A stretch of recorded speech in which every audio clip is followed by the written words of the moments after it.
And I'm sat here tonight with Braintree scheming midfielder Alfie Matthews. Alfie, how are you doing? I'm good, thanks. How are you? Excellent, mate. Thank you. Just a few details about yourself. You're 20-year-old, is that right? Nearly 21. Yeah. Born in London. Yeah, born in London. Who you support? West Ham. Oh, that's interesting. Big West Ham fan. Right. So when I was Googling you, Yeah. the first thing that comes up is a picture of you in an Arsenal shirt, which must be so destroyed being a West Ham fan. But anyway. So you're at Arsenal. What age did you join Arsenal? Under sevens. Right, yeah. So I was there for 12 years. Amazing time. Brilliant. So, what sort of position did you start out at that age? I started off as a central midfielder. Yeah. And then my first coach put me as a left midfielder. Mm-hmm. I played there probably until I was 13. Yeah. And then luckily I had a few good players around me. Mm-hmm. I just didn't stop scoring, so then they moved me as a striker. Yeah. And then I started to move back down as a number 8, number 10 Right. sort of player when I made my England debut. And ever since then I've just been playing as a midfielder. Right. Okay. So, who did you rub swords with in those Arsenal youth teams? Probably the best player there was, the boy who I grew up with was Bukayo Saka. Right. I still speak to him quite often, Yeah. and it's nice to see boys have come through. That's and it's right. not just being bought from a different club, but you can actually get through all the ranks of a club. Yeah. And everyone's journey is different. So Could you tell he was so different at that? You know, what age when you started playing with him? I started playing with him at under sevens, Right. but I think he started to make his breakthrough probably at under 15s. Mm-hmm. And I think all 4 left backs in the first team and the 23s were injured, and he got his debut. And Sean, look at him now. he's not done bad, has he? Exactly. Okay. And then, what age did you get released from Arsenal? So they released me at my under 18 at the end of my scholarship, Right. and that was, I wouldn't say it was a bad time. No. I was looking forward to the next step. And yeah, we were supposed to go to Italy, Mm-hmm. and then COVID hit, Right. and it was quite upsetting. So then Crystal Palace came in. I went to go have a look there, and yeah, I just enjoyed it and put pen to paper, Right. and I enjoyed my time while I was there. I don't know if you've seen it, there is a Channel 4 programme actually documenting Oh the yeah, I've seen academy that, yeah. at Palace, right from under 8s to under 18. It's been real eye-opening, I think, you Yeah, know, the way they deal with parents, they deal with the kids. Yeah, they've, especially over the last 2 years when they've started to rebuild a little bit more, especially under Patrick Vieira. Yeah. I think they've put in the academy more, integrating with the first team. You can see with the young players that are playing, especially going on loan. Yeah. So, I'm interested in that because it's been a really good programme.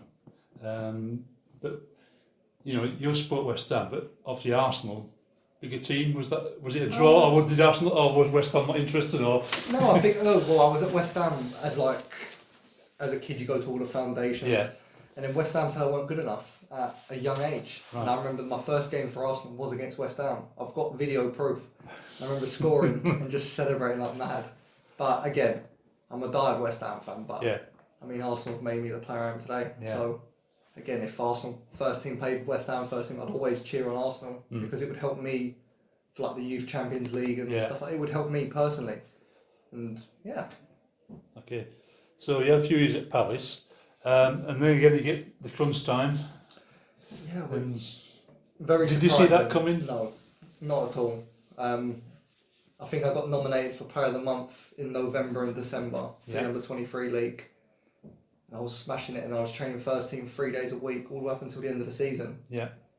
And then they told me I wasn't getting a pro, and I wasn't getting an extension. And I was more confused than anything. Right. I didn't really get much feedback. Yeah. But the saying I always say, everything happens for a reason. Yeah. So yeah, I was disappointed, but at the same time I thought it's just a stepping stone in my career. I've enjoyed my time here, I've learned some things, but it's a game of football, it's a game of opinions.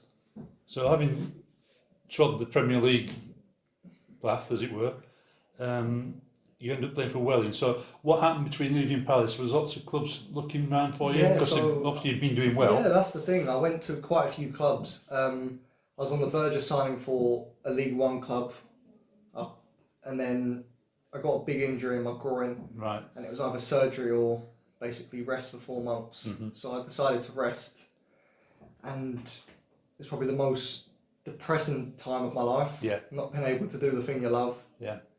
But I worked, and then the last 9 games I played at Welling, and I've done well there. I enjoyed it. Yeah. 7 assists, 1 goal.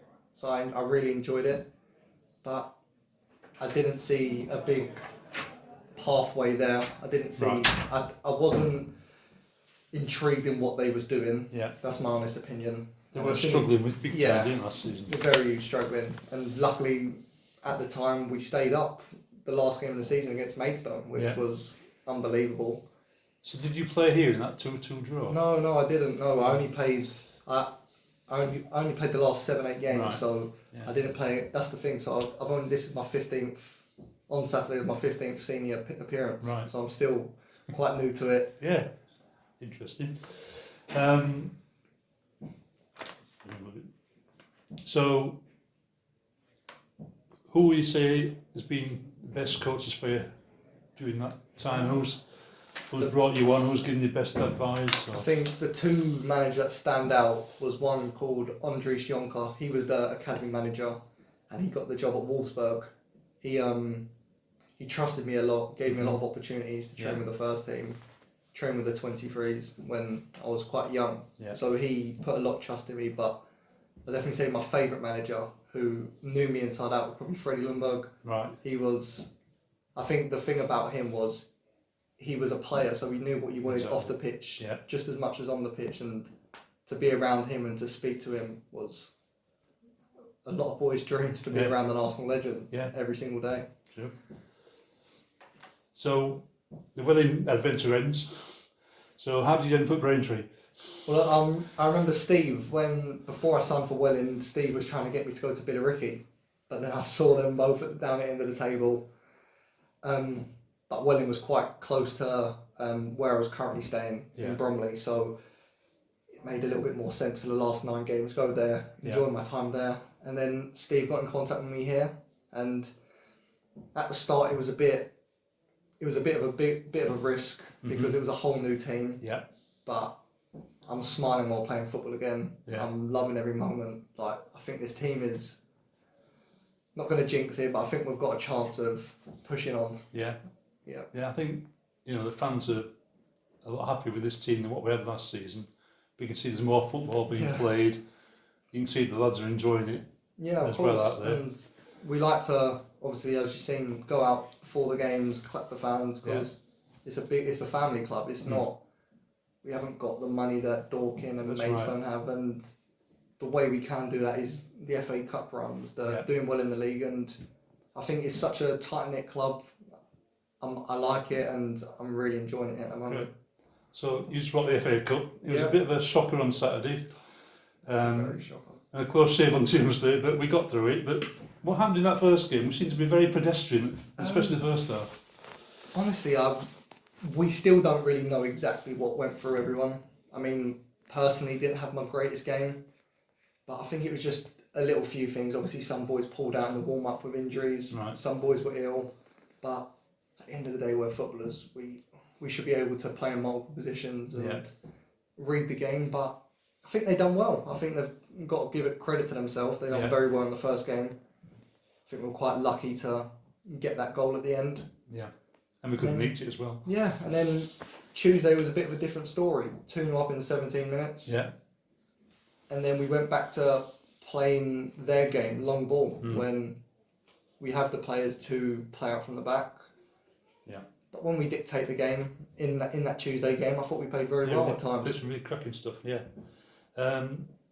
Interesting as well, you've been involved in about 2 sending-offs and probably one that should have been a sending-off at Concord. Oh yeah. So, are you a targeted man? Are you winding people? What's happening? I think I'm quite good at winding people up in a way where I don't get myself in trouble. But I just try and play my game. I take it as a compliment when I have 2 people on me. Yeah. I just trust my ability, but at the same time I'm quite smart with it. Yeah. And that's obviously been taught over the years at various clubs. Yeah. So you've got a few tricks, haven't you? We've seen a few tricks up the sleeve, times. Are there more to come? Definitely more to come, don't worry about that. Okay. So as far as the Braintree this season, you say you think we might surprise a few people? I think we've definitely surprised a few people, especially the first game against Dulwich. Yeah. I think that was personally for me, it was good to get off the mark first game of the season. But I think we played very, very well, especially our first competitive game. Yeah. Again, at that point, the boys have only been together about 4 or 5 weeks. Yeah. Still new players coming in as today as well. So, yeah, I think we can upset a few teams. The Ebbsfleet one is a bit of a different case. I think a lot of teams might struggle going there. But they've beaten everybody, so... Yeah, but I think we've been clinical at times, especially against the Cheshunt game, just constantly 5-0. But then there's been games where we could close them off a little bit early doors. Mm-hmm. But I think it's more the ruthlessness, especially as we've got such a young team. Yeah. We haven't got as many experienced players as other teams. But I'm looking forward to the rest of the season. I think we can nick a few surprises. Yeah, that sounds good.